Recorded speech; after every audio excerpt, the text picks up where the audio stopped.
We've been trying for a long time for the opportunity to have him join our chambers for a business moment. And folks, that moment is here. So ladies and gentlemen, please join me and our sponsors in welcoming the 22nd Prime Minister of Canada, the Right Honourable Stephen Harper.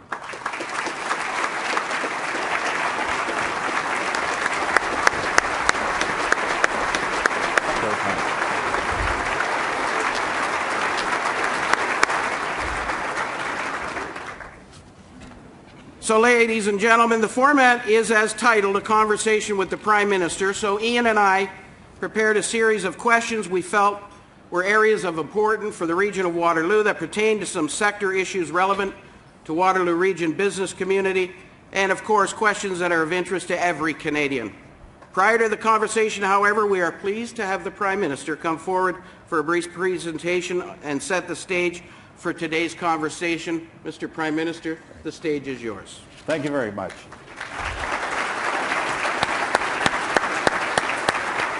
Thank you very much, Greg, for that very kind introduction. I just want to begin, of course, by thanking everybody for being here. We've got a tremendous turnout of, I've met a sample of you backstage, a tremendous turnout of the people who make up the business community here in the Waterloo region, Kitchener, Waterloo, Cambridge. And I noted it was really broad. It was services, it was manufacturing, both in resource and traditional sectors, in high tech. It's very impressive and a very dynamic part of our economy here in this particular region. And I do want to thank Greg and Ian and both the Kitchener, Waterloo and Cambridge Chambers of Commerce for being our hosts, as well as Bingamans for obviously giving us a roof today for this particular event. As well, greetings to all of my colleagues. So we have a great team here, and I'm glad to see Peter Braid's here, obviously, along with Minister Goodyear, Minister Finley, Phil McCollan, and Harold Albrecht. Appreciate everybody's attendance here today.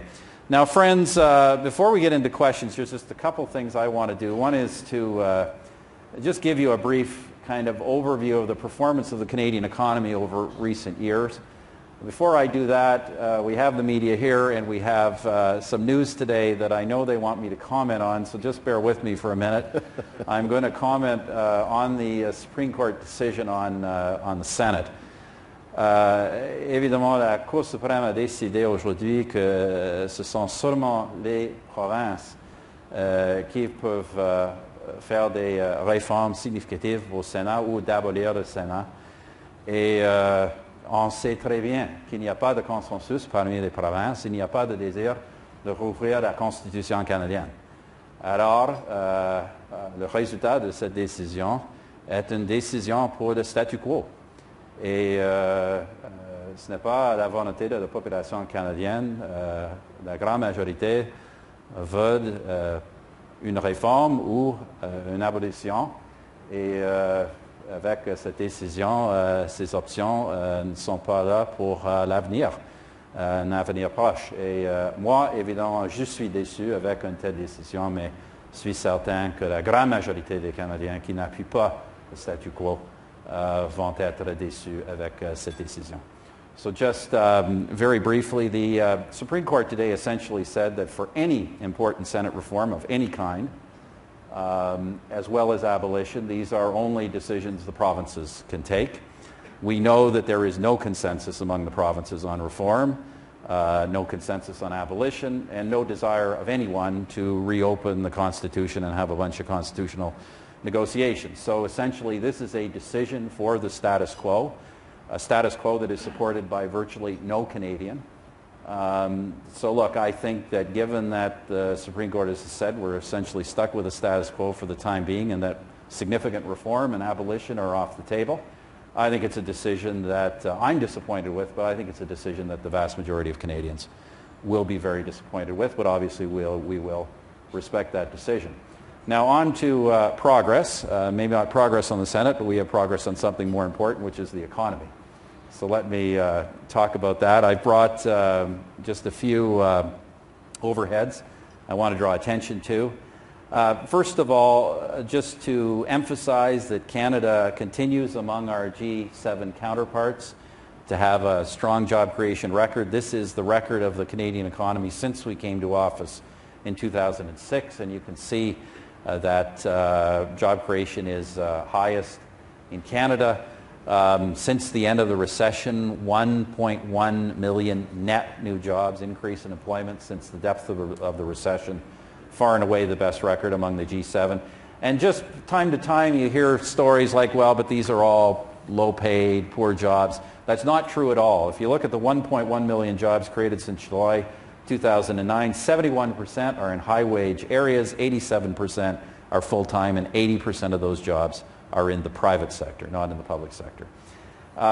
This is also reflected in Canada's income growth. Canada has had, since we came to office, the strongest growth in real per capita disposable income of all of the G7 countries by quite a margin, actually. And I understand that somebody's been saying that this doesn't affect the middle class. Actually, these numbers are strongest in the middle class. And Canada's middle class, as a recent report has indicated, is actually doing better than any middle class in just about anywhere in the world. Not that we don't have challenges, but the numbers are actually pretty good. Next, one of the reasons we think that job creation has been strong and income growth has been strong is this government, in concert and from time to time with support from some of the provinces, has been successful in lowering the tax rate on new business investment. When we came to office, Canada had one of the highest rates of tax on new business investment in the G7, and today we have the lowest. And I think that is, as we'll talk about later, the single most important thing a government can do in terms of encouraging private sector job creation. Greg mentioned the budget. As you know, we ran a significant deficit, big stimulus programs during the recession. We promised we'd get ourselves back to budget within the next few years, and you can see that that's happened quite rapidly. The bar in the middle shows the projected deficit for this year, which isn't quite final, but you can see that for the year to come we're getting very near balance. So we are on track, and we will be in balance well ahead, years ahead of most other developed economies. How we've done that, friends, we've done that, and this is important because it isn't just balance. We're bringing the country, the federal budget, back to balance without raising taxes, keeping the tax cuts we put in place, and by controlling government spending. And you can see how we've controlled spending. There's big swaths of spending that we have less control over. Transfers to other levels of government for health, things like health and education, in fact, have been growing very quickly. Likewise, transfers to persons, principally for old age security and other major transfer programs. Where we've controlled spending is in all the other federal programming, essentially federal administration, where spending has essentially been flatlined over the last several years. And this is reflected in debt levels that are lower today than anybody else. This is an IMF forecast out to 2018. Canada will continue to have not only the lowest tax rates in the G7, but the lowest debt levels as well. And finally, I know we're going to talk, Ian, a bit about trade, but I did want to talk a little bit about what we've achieved on the trade front. As you know, it was Walter McLean's government that undertook our original big trade agreements with the United States and Mexico, and that was the two big ones with the United States and Mexico, and the Liberals signed 3 small ones. We've since signed agreements with 38 different countries, including those of the European Union. And we now have, those bars represent the market access we have through those agreements in trillions of dollars. We will now have, when these agreements are implemented, free trade access to almost 55% of the global economy. And I just thought to emphasize whose agenda this is, 98.5% of all trade access ever signed by Canada has been done by Conservative governments. Just... It's an interesting fact. Look, I think these things are important to say, not to imply that we don't have significant challenges. I actually believe that we do. To retain our standards of living and our opportunities for future generations with the kind of competition that we face around the world, we're going to have to do a lot of things right, a lot of things smart, and work very hard. But the fact of the matter is the Canadian economy is regarded, as most of you know, around the world as a real success story coming out of the recession. I think we should be aware of that and not afraid to promote it, particularly when we're talking to international investors. Good. Well, thank you very much for joining us, and appreciate the overview. Got lots to cover, so let's get started. And I think we'll get to free trade, because a lot of these topics will cover the opportunities that free trade affords not only our region but the country. But Waterloo Region is home to many outstanding manufacturers across many different sectors. Our regional business economy is very diverse, and manufacturing still makes up over 20% of our local economy in both small, medium, and large-size enterprise. Both of our chambers are pleased to host an annual manufacturing summit with other community partners to place some emphasis on the importance of manufacturing, not only for this region but the country. So as manufacturers in Waterloo Region and across Canada look to innovate and develop a competitive advantage in the global economy, how is the government looking to support local business, in particular small and medium-sized enterprise, in advanced manufacturing?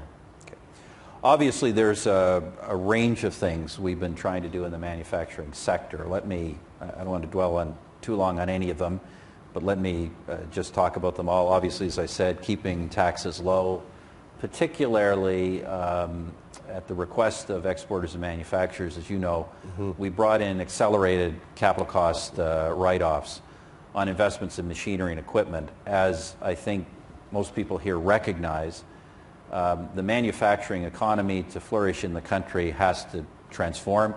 It has been transforming. I think it's frankly beginning to come back in a significant way. And we've got to move towards high-end, advanced, high-skilled, lots of research and human capital intensive manufacturing. So obviously that's one of the reasons we brought in those particular tax incentives, to encourage us to move towards that kind of manufacturing. We're doing changes to labor and immigration policies to try and make sure we can get some of the right skills. There are specific things, obviously, we're doing to target manufacturing.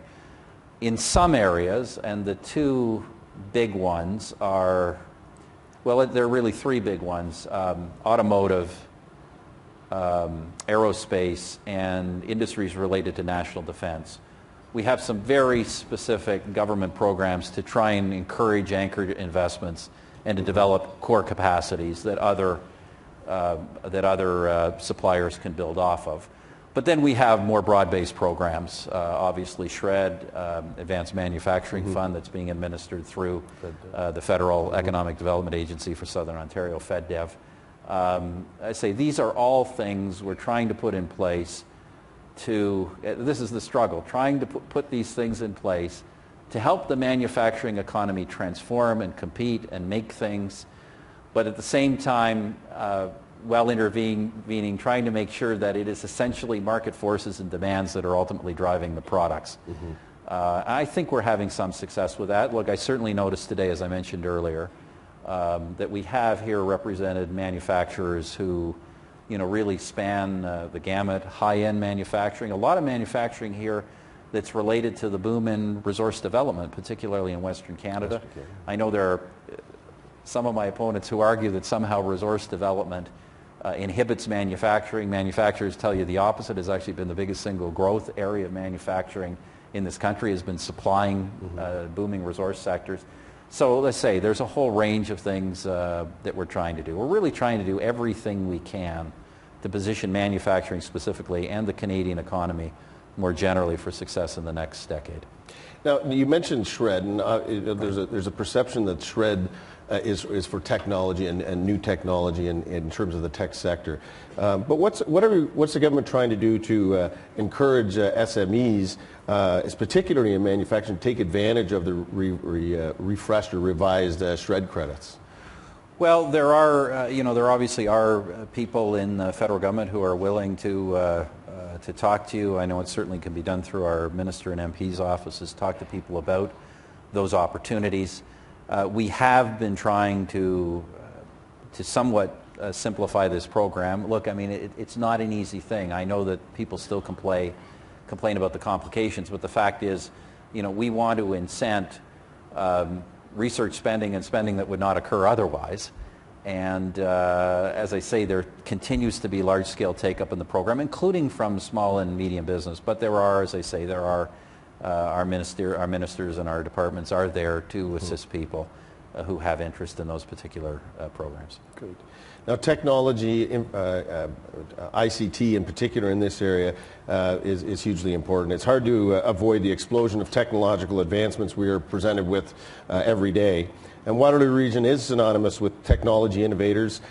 Innovation is what the future growth in our knowledge economy here in the region and across the country will be based on. But there are challenges for Canadian globally focused technology firms that they're going to face into the future. There have been a number of influential patent and intellectual property lawsuits that have spanned the globe. What can firms in Canada do to protect their IP at a global scale in order to maintain the competitive advantages they have, especially when we have countries like China and India where there's significant risk to IP protection? Well, I think, Ian, to be frank on that answer, to answer that question, one has to say to business, and there's no other way of beating around it, that business has to exercise caution in some parts of the world and in some partnerships. It is simply a fact out there in the globe that not all countries and all economies have the same standards or protections of intellectual property that we do. That said, we're obviously doing what we can to try and not only enhance our own protections, but try and work to build a stronger international system that will be more the global standard in terms of going forward. Recently we've brought forward initiatives and legislation to crack down on certain types of counterfeit products, to join a series of international intellectual property agreements that Canada had not previously been fully part of. Through our international trade agreements, some of the ones we just signed, like the European Trade Agreement, but also the ones we're negotiating, particularly the Trans-Pacific Partnership, the protection and setting global standards for intellectual property. This is one of the prime objectives that we're trying to accomplish through these various agreements and negotiations. So we will continue to do so. I think we're making progress. I do think over the longer term it will be ultimately, as some of these other economies develop, they will see that it is in everybody's interest to have rigorous, consistent global IP standards. But as I say, in the short term, I'm not going to kid anybody here. You do have to recognize there are risks the government cannot necessarily mitigate for you, and you have to protect yourselves in certain markets and in certain business partnerships. Now, the federal government will play a role to help business stay competitive on a global scale without recognizing the market forces. But I'm thinking specifically about the role of research and development specifically, as well as the commercialization of new technology, whether it's in manufacturing or in other sectors. So talk a little bit about R&D and commercialization and how technology is going to be, the government helps commercialize that technology. Let me just talk a little bit about that. When we, and I should mention, we not only have a range of business sectors here, we also have representatives of the academic community, which, as you know, is a very important part of the economic chain when we're talking about research and development.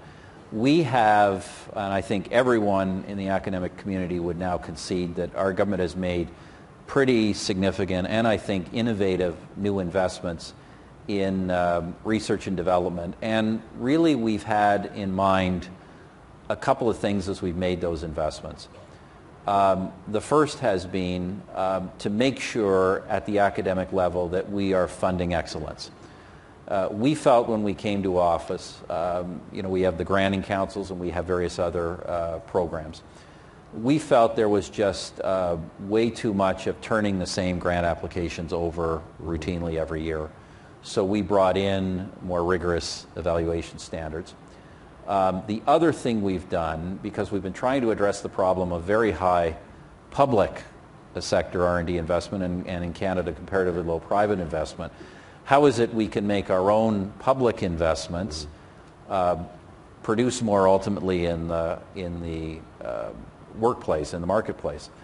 And that doesn't mean ditching, of course, all academic or basic research, but what it has meant for us is trying to create commercialization programs and trying better to build a chain that goes from basic research through to commercialization and ultimately through to pure business applications, and to encourage partnerships between academic and business organizations. So those have been the objectives of all of our investments. Look, I think we're seeing it's still hard to measure. I think we're seeing some payback of that. Certainly, I can say the academic community has responded very well. Initially, as you know, there was some unhappiness, but it adjusted very quickly, and we think we are getting higher standards of research excellence. We're also seeing in our academic institutions more willingness and desire to build and success in building partnerships with the business community. What we still haven't got a handle on is whether we're really getting the increased levels of private sector investment that we actually need. And this has been, I say this to everybody here, and I'm talking, I realize, to one of the more research-intensive business sectors in the country. But a big problem has been that Canada's business R&D has really lagged our competitors. And it's not a government problem because the government levels are high, and as I say, they're increasingly oriented to business partnership. So whether we're getting those levels from business, I'm not sure, but we will continue to beaver away at this to try and find ways to encourage that. Because in some of the things you're asking me about, particularly manufacturing, unless we're doing the research, doing the innovation, creating new products, we will just not be able to compete the only way an advanced economy can compete in the modern manufacturing sector. Good. Moving on, retirement savings for Canadians, the aging demographics, and especially for small and medium-sized business, how to help their workforce prepare for retirement savings.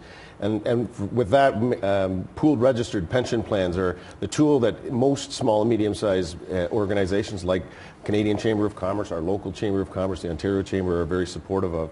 Many Canadians have high levels of debt, with many moving towards retirement.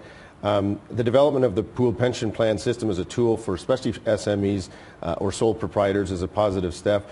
Both chambers have been working with our local carriers that have been supportive of this program. Are pooled pension plans still an important focus for your government? I know you've passed legislation, but it doesn't seem to have sort of had the pickup across the country that small businesses require from the provinces. So where does that stand with the federal government? Time will tell. We've adopted our legislation. Not all provinces have adopted the partner legislation, the mirror legislation that they need to adopt, and I believe Ontario has not yet done that, so we'd obviously encourage all provinces to do that. We view the pooled registered pension plan as really an opportunity for particularly small, medium-sized businesses that really haven't been able in the past to really have the economics around their own plan, to try and provide, in concert with their workforces, that kind of longer-term security. We think that's part of the solution, to try and find vehicles for businesses, and businesses in particular, that have not traditionally been in the pension area. But I should mention, just on this, there's a number of things we're doing that I think are important, not just on trying to get businesses that haven't had plans to move towards some kind of plan. On the government side, we have also taken some pretty serious steps to bring, at the federal level, our government pensions in line with private sector standards. We have, as you know, our employees have extremely generous pension systems in which they have not been paying their appropriate share, including members of Parliament.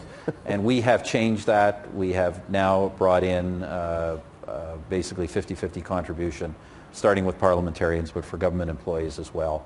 So I think that's an important reform.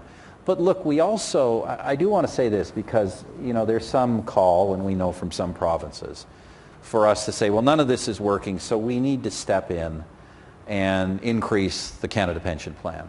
Well, look, here's the truth. This is the truth, ladies and gentlemen, that we actually provide Canadians who want to save with plenty of vehicles to do so.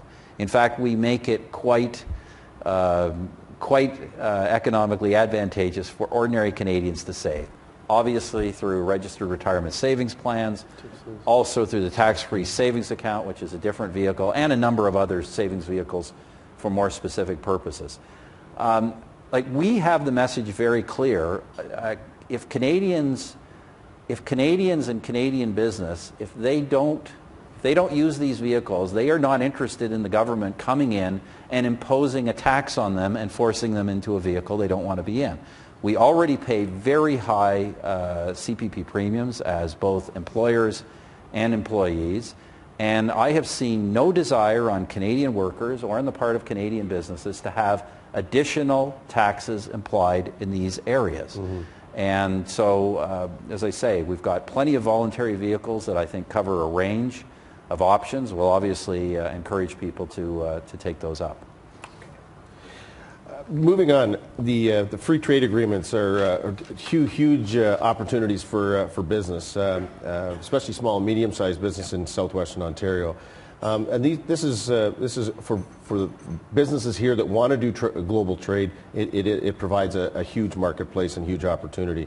But most businesses in Canada, as you know, have less than 50 employees. In fact, 50 or less, you'd be into 95, 97% of all business across Canada.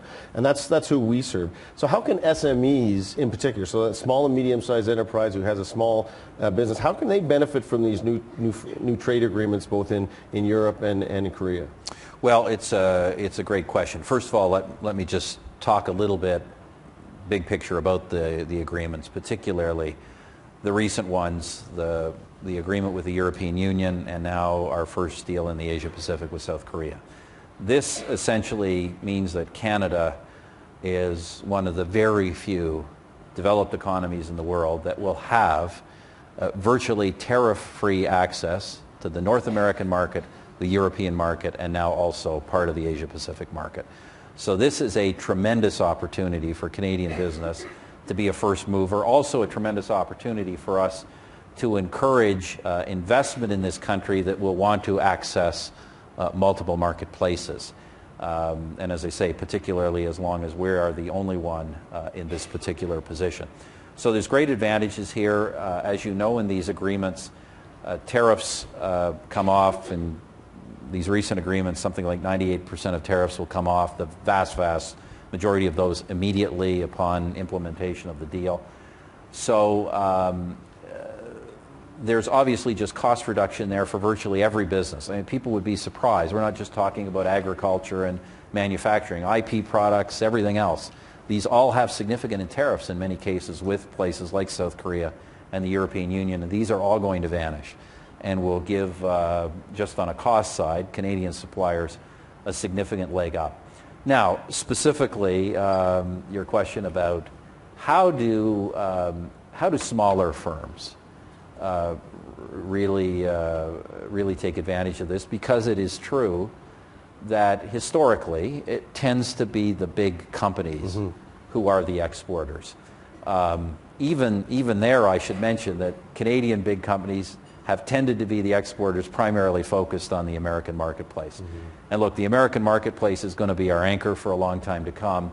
But we all know that the American marketplace is not likely to see the kind of growth in the next generation that it has in past generations, and we know we're part of a global economy, so if businesses of all size are really going to take advantage of the opportunities and stay competitive, we're going to have to be in the global marketplace.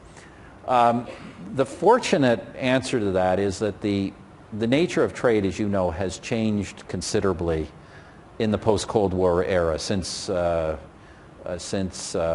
globalization really took hold. You know, we used to think of trade as being, you know, we sell you phones and you sell us bananas. It's not like that anymore. What really happens are now what we call global supply chains. Mm-hmm. Product development is done, you know, maybe in Australia, and the financing's out of Toronto, and the manufacturing's done in Indonesia, and various pieces of it are assembled in by different suppliers, and it's all put together. And so products are crossing borders all the time. So the advantage, I think look, there are lots of small companies who have products that they can market. Even though they're small, there will be demand, niche markets. But often, I think, for small or medium-sized business, the opportunity to look for is really to become part of a supply chain in an industry that begins locally, begins continentally, but then to become part of the global supply chain and to be able to take advantage of the marketplace in that way. I think for a lot of small or medium-sized enterprises, those are really the kind of opportunities for the future. But look, I always say, Ian, on these things, you know, as a government, as a political leader, we can only sign the agreements. We could put some assistance in place. We're running trade missions. We did our first post-EU deal trade mission to Europe. We went to the Netherlands and Germany. We had lots of small business people that wanted to be part of that and were, as well as some of the bigger companies. But as I say, we can open the doors, but ultimately business has to identify the opportunities, see those, and grab them. And so really, once we get these things ratified and put some of the basic infrastructure in place, it's up to the men and women in this room to see the opportunity and make the money and employ more people. Now, specifically there are programs, whether it's FedDev, Southern Ontario, but with the other regional development agencies to assist business, those businesses to understand what those marketplaces and the Department of Foreign Affairs and International Trade commissioners. You know, those are the opportunities that you're trying to ramp up with. Yeah, those are some of the basic tools. I mean, the big one is really the Trade Commission service through the Department of Foreign Affairs, Trade and Development. And you know, look, I hear constantly we've put more resources into that. We have, besides a program to sign more trade deals, we have been investing in trade offices and in trade services so that we can help businesses take advantage of these things. And I have to tell you, I hear good things, generally speaking, about the Trade Commission and the Trade Service, and it must be true, because one of the problems we have is businesses keep hiring away some of our best trade people. So those services will definitely be there. Now, agriculture, as it relates to free trade, is an important part of our local economy. 20%, if you include the manufacturing of agricultural products, still 20% of our local economy. We have pork producers that are doing a lot of exporting, and that's actually the Korean agreement, as an example, will be a positive for them. But there are some that may not or be adversely affected.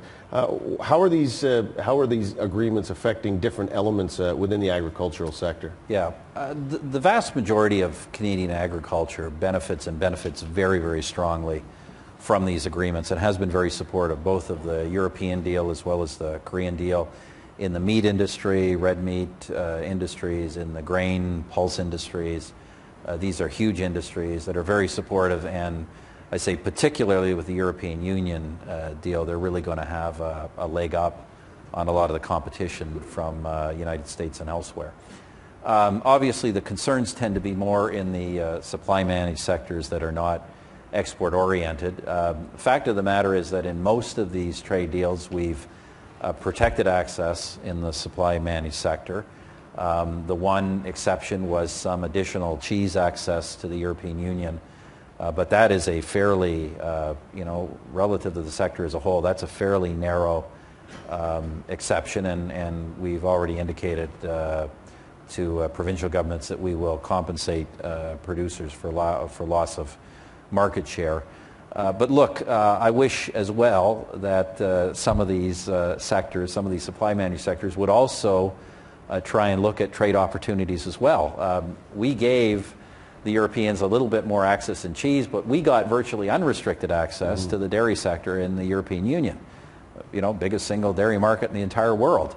So I would really try and encourage some of those sectors. We have great producers, great products. We should start to think, rather than just protect the Canadian domestic market, what can they do, along with other industry, to really exploit the opportunities around the globe. Good. Now, you've talked in your presentation about the deficit and coming to back to balance, which is a very important signal for the business community. You made a personal commitment to that.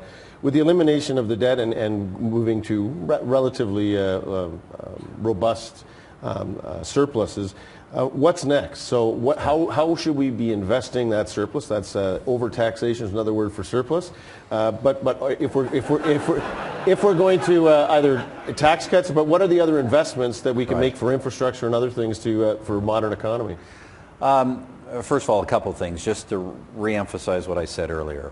We are not just moving in Canada towards a balanced budget. We're moving towards a balanced budget at competitive tax rates and at debt levels that mean we will not have to raise those taxes in the future. So this is a very solid position that obviously our late colleague, Minister Jim Flaherty, left this country with.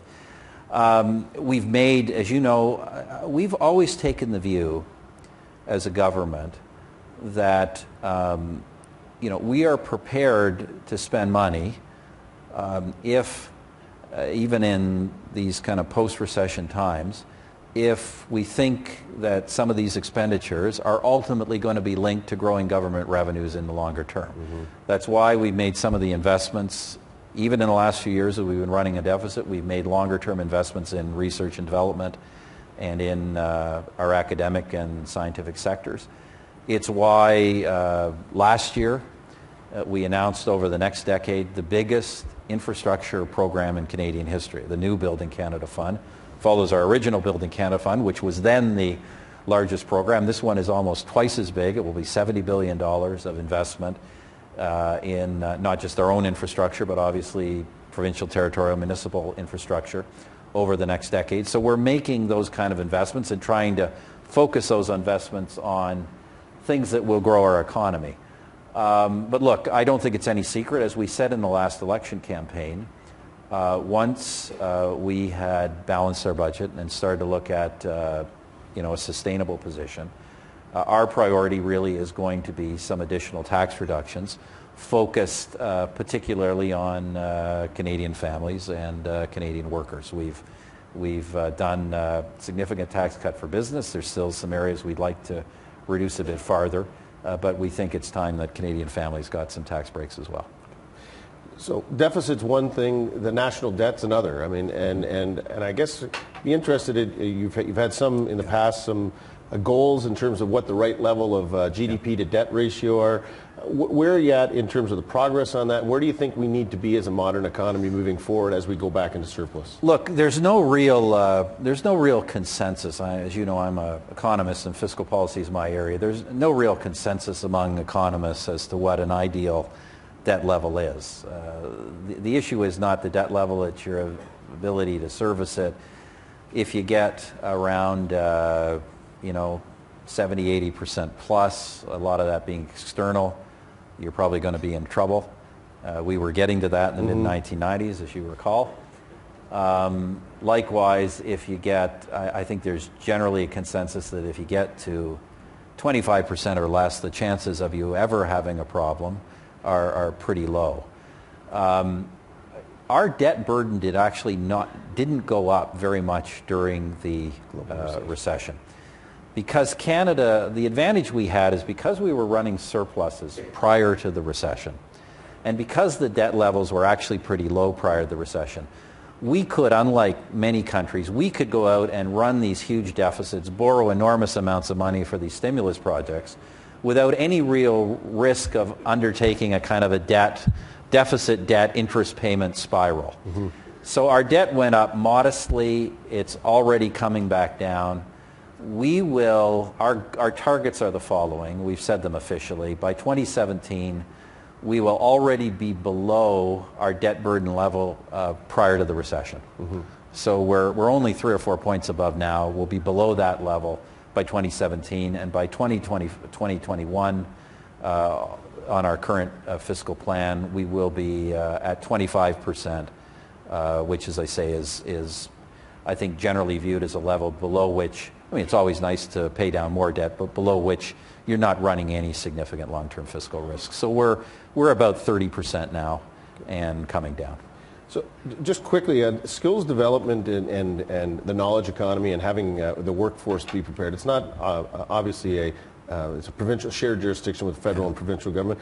I guess just your perspective, how do you feel the Canadian workforce is in terms of remaining competitive and having that continuous skills development as we move into that global economy? Well, look, I don't mind telling you that we're actually very concerned about this, and I don't say this in any way to diminish the skill levels of or capacities of the Canadian workforce, or for that matter, the Canadian educational system.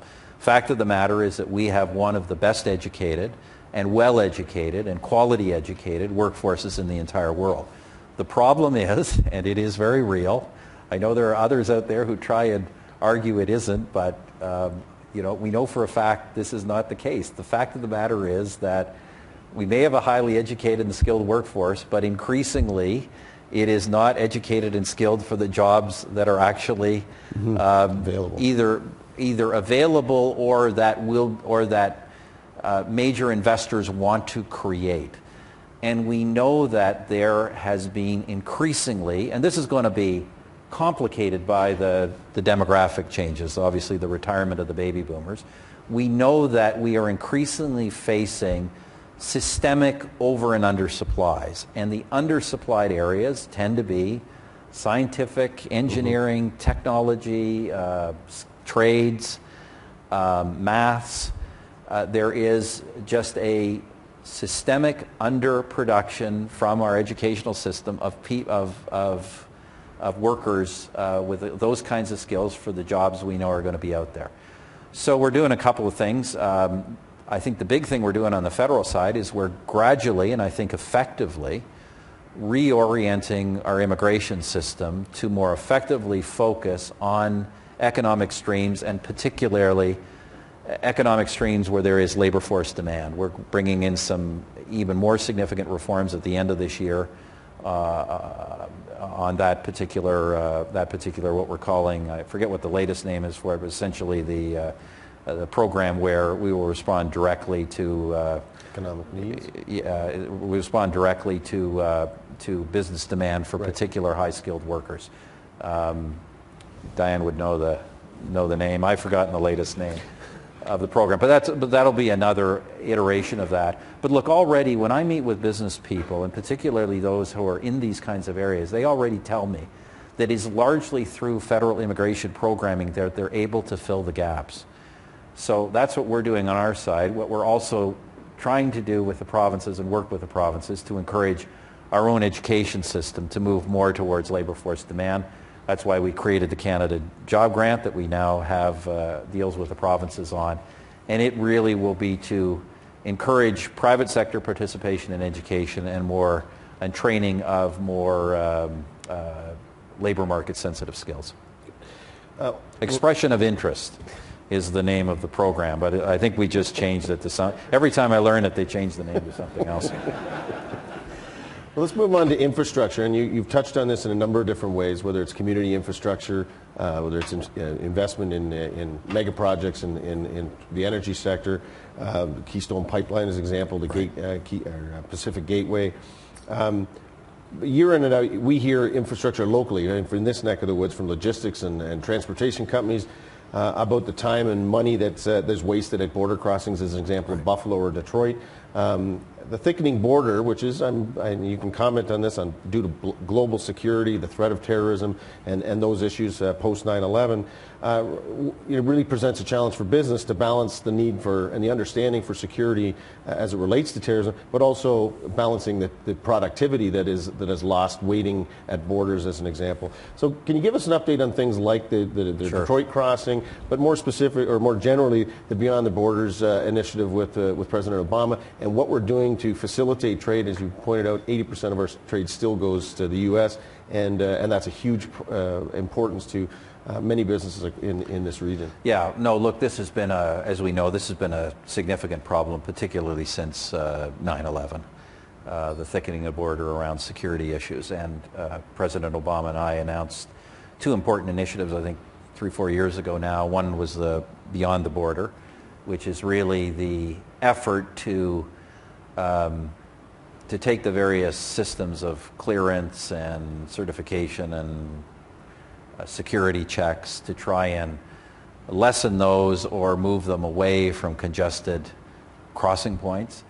The second related initiative to that has been the Regulatory Cooperation Council, where we're actually trying to streamline and, where possible, harmonize regulatory processes so we eliminate unnecessary duplication and difference. Look, I think we're making progress on both. On the regulatory one, I think we've been hitting the various, obviously these are very sector-specific things, and I think we've been hitting our various targets. The Beyond the Border one has been slower. President Obama and I spoke about this recently, actually, at our most recent meeting. I think we are both concerned that while we're making progress, the systems of consultation with industry and frankly the actual implementation has just not been as quick as we'd like. So we're going to put more emphasis on hitting some of those targets. But we are moving forward in a couple of important areas. We've been making greater investments in border infrastructure on our side. There's a whole range of those we've been doing across the country. I won't name off all the various border points, but we are making our own investments. We're expanding use of Nexus and some of those more effective programs. And we're also making significant progress on expansion of pre-clearance. As you know, we have pre-clearance at some airports. We want to expand some of that to other modes of transportation. We're not quite there with the American jet, but we're getting very close, and that would be a major step forward. So look, we are focused on that, and we're obviously focused specifically for this part of the country. We continue to push as hard as we can on the Detroit-Windsor crossing.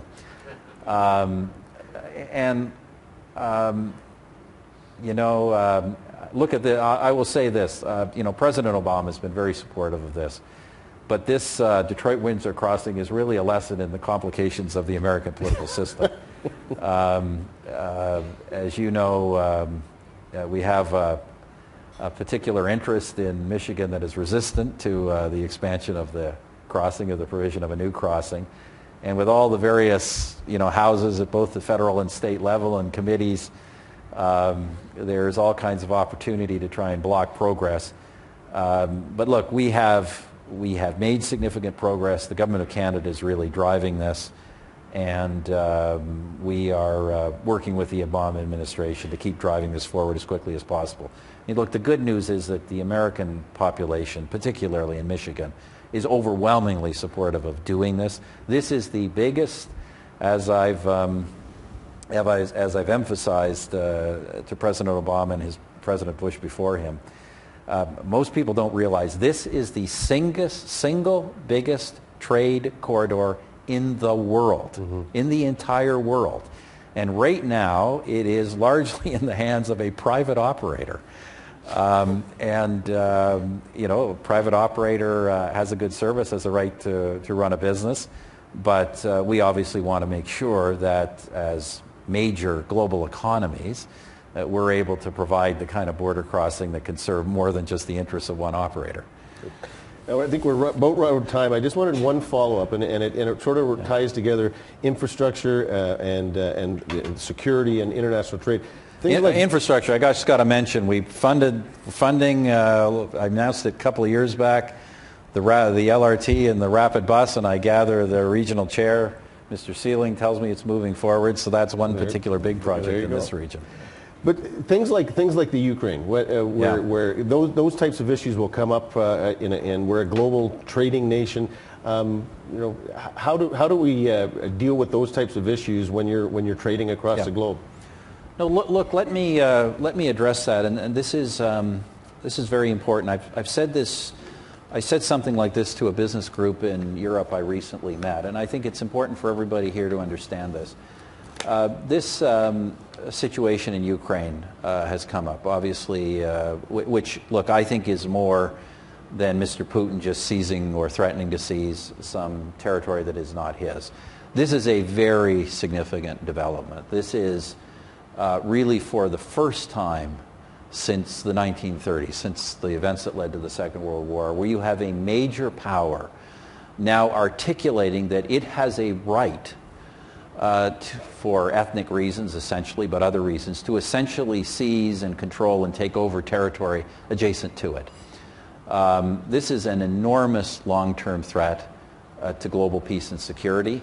I know, unfortunately, I think with Mr. Putin, as I've said before, we talk about the post-Cold War era. I'm not sure the Cold War has ever ended in the mind of Mr. Putin, and that is part of the problem. But this is a reality that we have. And friends, when it comes, and I know that when these things happen, and when we start putting on sanctions, or when we break off relations, I know that these things can disrupt business, they can create uncertainty, they can disrupt existing contracts.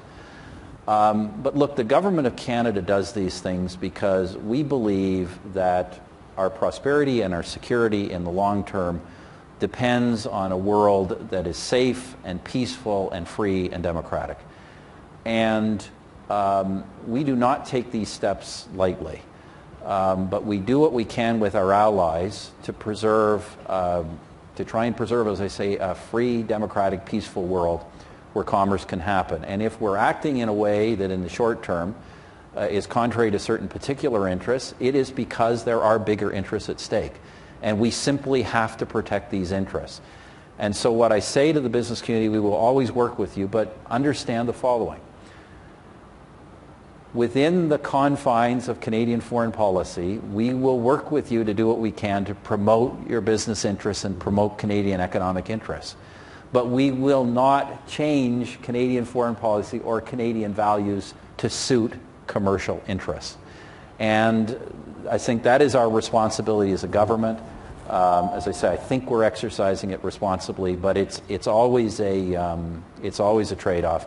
And in a case like this, regardless of some short-term economic consequences for ourselves as well as for the Russians, we simply cannot ignore this development. This is very threatening, and the guy who's doing it runs a very large security operation that is potentially a very significant menace to the region and to the wider world. Thank you, Prime Minister. Thanks very much. Thank you. Appreciate it.